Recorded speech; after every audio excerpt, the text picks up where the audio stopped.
out because of the poor safety conditions at SVUSD. Right after Uvalde, I emailed our principal and asked what our school did to prevent shootings. She never responded, so I began communicating with the district. The only time the principal contacted me was after I posted online about a school safety incident. Because she never communicated the details of that incident to the parents, we had to rely on what our kids were saying, so some facts were incorrect. The principal asked me to remove the post because in her own words, teachers were already very scared. She reached out to me to control and minimize the fear, not to explain what the school did to protect our kids and prevent any tragedies from happening. Next, right before Thanksgiving, I freely walked through that campus to demonstrate how easy it was to do.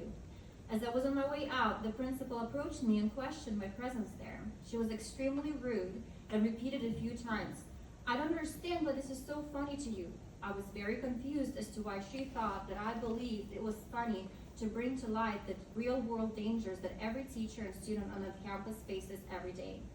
I told her I did not think that was funny and that no one in 6 years had ever approached me to question my presence on campus until now.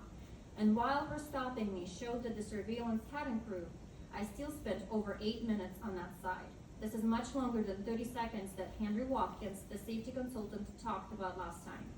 To remind you, Mr. Watkins stated that it takes roughly 30 seconds from when the shooting starts outside for it to get inside.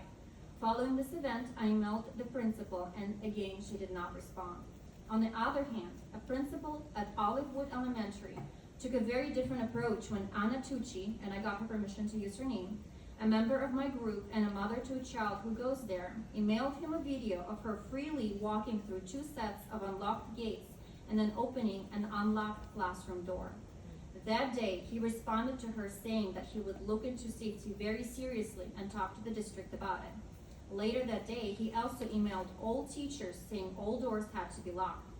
Following the Thanksgiving break, he emailed all parents stating that all gates will be closed 15 minutes after a drop-off. There were no walkthroughs allowed and explained a new policy of where people could and could not walk. He was very polite, responsive, and showed high regard for safety, and not just with his words, but also actions. This is a very different behavior from the principal at our former school. Safety is greatly influenced by each principal, not just because a district has a set of rules to follow. A school can be very unsafe if a principal does not follow those rules.